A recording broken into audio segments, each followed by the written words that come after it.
नमस्कार दोस्तों, आज हम जानेंगे कुंडली शक्ति को किस तरह जागृत किया जाता है, इसके कितने प्रकार हैं, इनके कौन कौन से केंद्र हैं जिन्हें जागृत करने की विधि होती है।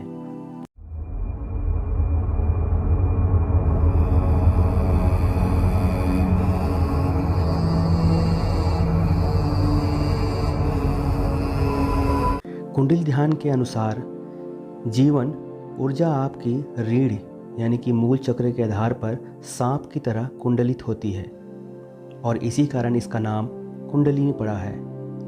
कुंडलिनी ध्यान में आप इस ऊर्जा को जगा सकते हैं और अभ्यासों के संयोजन के माध्यम से ज्ञान भी प्राप्त कर सकते हैं। इसमें कुछ अभ्यास भी शामिल हैं, जैसे कि गहरी सांस लेना, मुद्राएं बनाना, मंत्र, शारीरिक हलचल कहा जा सकता है। ये अभ्यास आपके शरीर के निष्क्रिय ऊर्जा को जगाते हैं। इसे आप अपने चक्रों यानी कि ऊर्जा केंद्रों के साथ तब तक घुमाते हैं जब तक कि आपके सिर के 7वें सहस्त्रार चक्र पर रिहाई बिंदु तक नहीं पहुंच जाती। ऊर्जा की इस रिहाई बिंदु को आंतरिक संतुलन, जागृति और ज्ञानोदय को बढ़ावा देती है। कुंडलिनी संतुलन। कुंडलिनी शक्ति को समझने के लिए सबसे पहले हमें ब्रह्म और शक्ति को समझना होगा। ब्रह्मांड सर्वशक्तिमान है, वो हर जगह विराजमान है, वो निर्विकार है, किंतु उसे मूढ़ अर्थ अज्ञानी और गुमसुदा बैठा रहने वाला भी कहा जा सकता है। किंतु सोचो कि अगर ब्रह्मा ही सब जगह विराजमान है, जिनके बिना कुछ भी संभव नहीं है, अगर वहीं गुमसुदा बैठ जाए तो फिर इस सृष्टि का पालनहार कौन करेगा।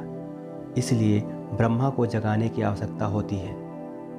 इसी स्थिति को देखते हुए शक्ति अर्थात शिव में मदद की है। इसी शक्ति को या शक्ति के तत्व को कुंडलिनी कहा जाता है।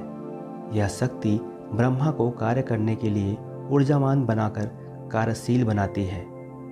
ईश्वर की पराशक्ति, जिन्हें हम माता पार्वती, लक्ष्मी, दुर्गा या काली इत्यादि नामों से पुकारते हैं, वो ईश्वर का ही एक हिस्सा होती है। जब ईश्वर और ईश्वर की सब पराशक्ति मिलकर ईश्वर के उस भाग को अंतरेश्वर कहा जाता है। परमपिता परमेश्वर की इस महाशक्ति, इस कुंडलिनी को कहा जाता है। मनुष्य ने कुंडलिनी शक्ति, दिव्य शक्ति, मनुष्य की शक्ति मनुष्य शरीर की रीढ़ की हड्डी से नीचे मूलाधार चक्र में स्थित होती है। जब आप इनको जमाना सीखेंगे तो 3.5 आंट लगाकर सोती रहती है। इन्हें आंटों को कुंडलिनी कहा जाता है और क्योंकि ये शक्ति तो कुंडली शक्ति का ही एक हिस्सा होती है। कुंडलिनी में त्रिदेव, कुंडली में 3 चक्र, 3 कोण, 3 भूकुर और 3 स्वर्ग के मंत्र और 3 ही पहलू होते हैं। इनका कारण है कि इनमें तीनों, ईश्वर ब्रह्मा जिन्होंने सृष्टि को बनाया, विष्णु जो सृष्टि का पालन करते हैं, महेश जो सृष्टि का संहार करते हैं, वे तीनों इसी कुंडलिनी में विराजमान हैं। इन्हें त्रिदेव भी कहा जाता है।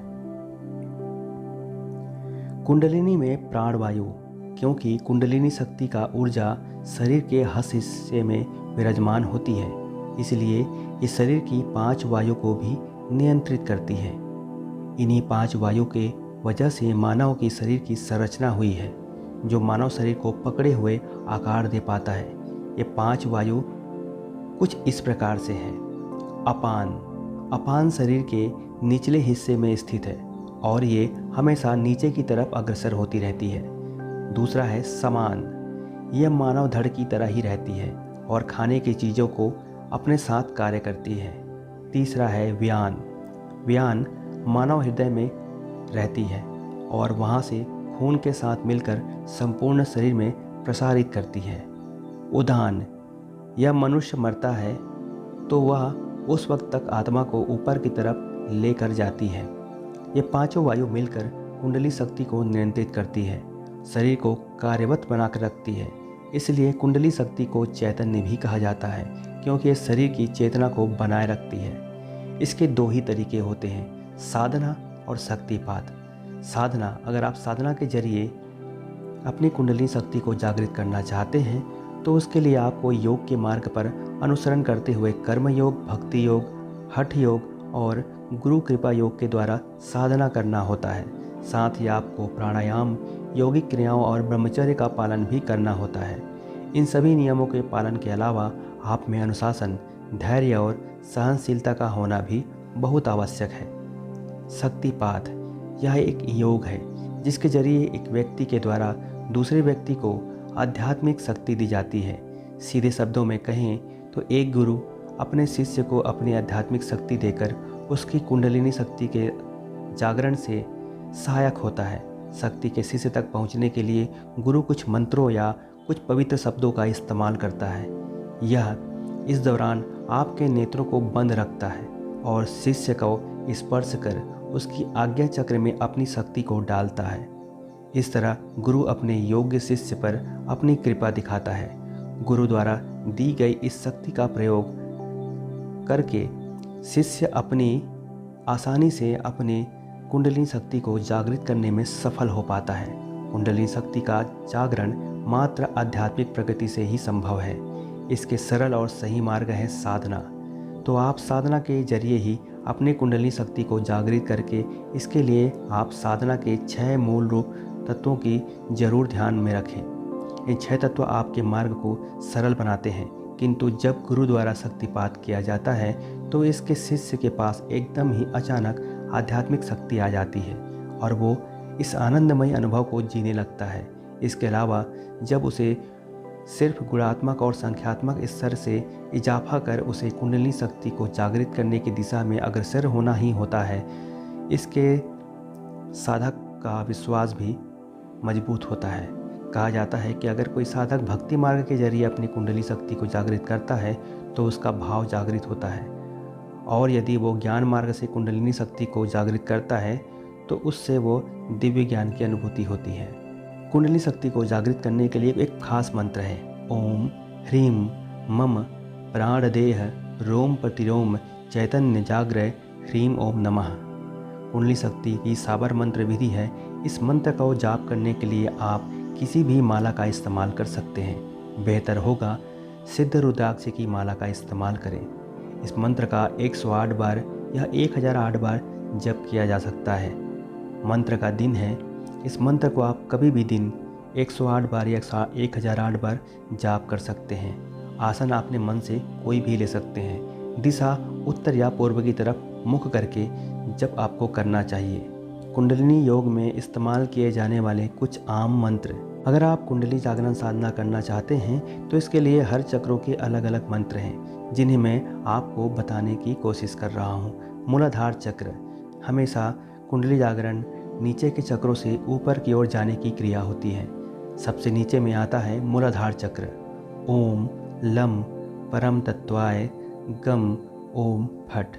उसके ऊपर स्वादिष्ठान चक्र, इसका मंत्र है ओम वम वम स्वादिष्ठान जाग्रय जाग्रय वम वम ओम फट। इसके ऊपर मणिपुर चक्र है। इसका मंत्र है ओम रम जागरणय ह्रीम मणिपुर रम ओम फट।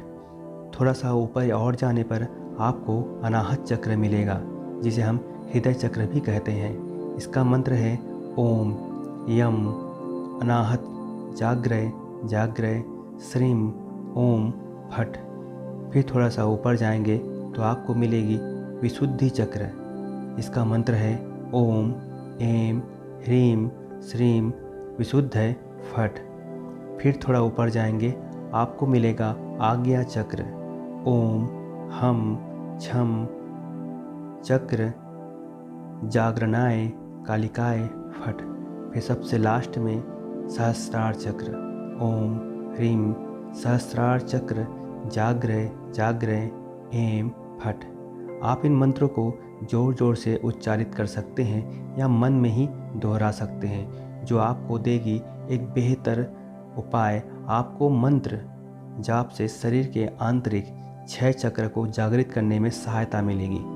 कुंडलिनी शक्ति को जागृत इसी तरह से होती है, जब करते वक्त मंत्र और अपने शरीर में गूंज रहा है ऐसी कल्पना आपको करनी होती है। इस तरह से आप अपनी कुंडली जागरण की शांतता कर सकते हैं। और अगर आप रेकी सीख चुके हैं तो रेकी को चालू करके आप जब ध्यान करेंगे तो और भी गहराई से ध्यान कर पाएंगे। उम्मीद करता हूँ ऑडियो आपको पसंद आई होगी। वीडियो को लाइक करें, शेयर करें और सब्सक्राइब कर लें।